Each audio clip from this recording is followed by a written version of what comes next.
जोंनि जाथि थामोनथानि थाखाय सिगाङावहाय जोंखौ जाथि हिसाबै बोखांनो गसंजेननाय जोंनि माखासे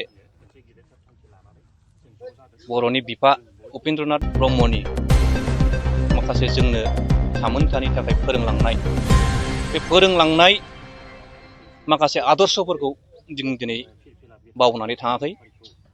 दा बेखौ लानानैनो जोङो नैबे फुंबिलि मुगायाव जोंनि बिथांनि आद्रा थालांनाय माखासे आदर्शफोरखौ मावफुंनो, बिथांनि आमोलावनो बिथाङा जोंखौ जे आदर्शफोरखौ लानानै जाथिनि थाखाय मावनो, जाथि थामोनथानि थाखाय जे खामानिफोरखौ मावनो जोंनो बोसोन होलांदोंमोन, बे आद्रा थानाय खामानिखौ जों मावनो बेवहाय जोङो नैबे जलाइसिनि जायगानि मोनसे फिल्डआव जों ज' जादों। दा बेनि असिलायैनो जोङो बड'फा उपेन्द्रनाथ ब्रह्मनि जोङो मुङाव जोङो बिबार बावदों। बेजों लोगोसे बिथांनि आमोलावनो जोंखौ दानानै होलांनाय एक्स भलन्टियार्स फर्स हिसाबै दानानै होलांजानाय जोंनि माखासे जोंनि लोगोफोर बिथांमोना दिनैसिमबो दङ आरो माखासे हयथ' जोंनि बिथांमोना गोमालांबाय, रुंसारि जालांबाय।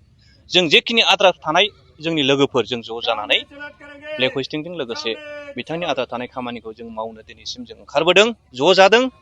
बे असिलायैनो जों फ्लेग हइस्टिं खालामदों। जोंनि फादार अफ उपेननि नामै जोङो बिबार बावदों। बेजों लोगोसे जों आद्रा थानाय खामानिखौ मावनो थामथिम जाबाय। मानो होनब्ला जोंखौ बै समाव उपेना जोंखौ सेपारेट स्टेटनि मोनसे दोहौ जोंनि थैयाव सोनानै होलांदों। नाथाय बेखौ जों दिनै मोनफुंनो हायाखै। गोबां बोसोर जालांबाय, दिनैसिम जों बेखौ मोनफुंनो हायाखै। बेनिखायनो बेखौ मोनफुंनांगौनि थाखाय जों मा मावनो गोनां जों साननानै जों बेखौ दिनै मावनो आवगायफिनदों। दा बेनिखायनो दिनैहाय जों बे जलाइसि जायगायाव जों मोनसे हाबाफारि लादों।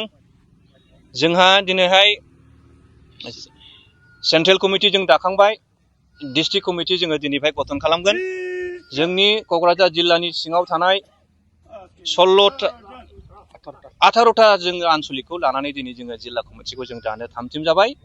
दान्दिसेनि उनाव जोंहा बे कमिटिखौ जों दानानै लाफुंगोन आरो जोंहा सेन्ट्रेल बडिनि माखासे दैदेनगिरिफोर आलासि हिसाबै जे लिंहरखादों, बिथांमोननि थ्रयैनो दान्दिसेनि उनाव जोङो बे जिल्ला कमिटिखौ जों दाफुंनानै लानो हागोन, बेखौ जों मिजिंथिदों। आरो दाखांनायनि उननिफ्राय फैबाय थानाय समाव जोंनि जे आद्रा थानाय माखासे खामानिफोर जों बेखौ गोख्रोङै मावनो थाखाय जों साखाफारा जाबाय।